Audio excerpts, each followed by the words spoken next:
For several years now, I have been helping and supporting a group of middle school, high school, college students with a podcast. And the name of the podcast is Through Their Eyes. And these, like I like to say, kids are brilliant. And so next I want to introduce Anvi to you. She is our host for the show, and she's got some things to say about the World Cup.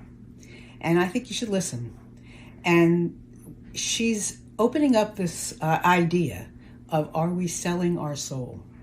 So listen to what she has to say. And I'm going to come in every once in a while and say something along the lines of what she's saying. But listen into what a high school student is saying. We need to listen to them. We want them to listen to us, but you know what? We need to listen to them too. So open up your ears, open up your heart, keep your volume on, and listen to what Anvi has to say. Hi everyone, I hope you're all doing well. My name is Anvi and I'm your host for the podcast Through Their Eyes. Today I just wanted to talk about something that's a little different from what I usually talk about. And overall, the main theme of today's episode is, if the world comes with a price tag, how do we maintain a soul?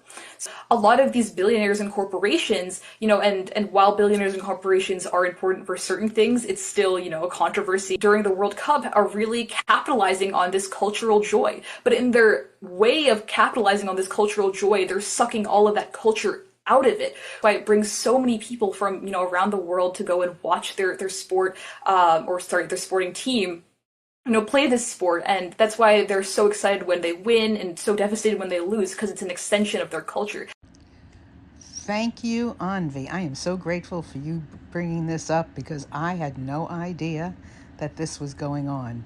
And once I listened to what she had to say, I did a little research of my own, and I'll be right back to tell you what I feel. So much more empathy and so much more, compassion for the human spirit than much else does. And it's been around for so long, right? So it's just something that really shows the human meaning. It's heavily monetized. I'm gonna say that.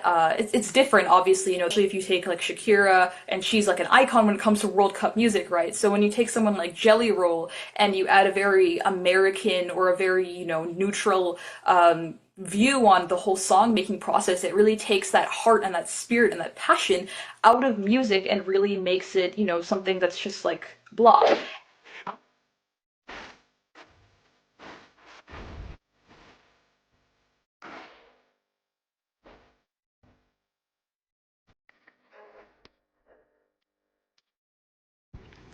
So I did my research, and the issue with Jelly Roll, and I like Jelly Roll, is that this is very American and also kind of religious in its messaging, and maybe even personal about himself, not about the global nations that are participating. And so you have to ask yourself, why? Who is the benefactor of this? Who's paying for it? Is that the reason? Who's it appealing to? So ask yourself those questions. Otherwise, would there be somebody else singing?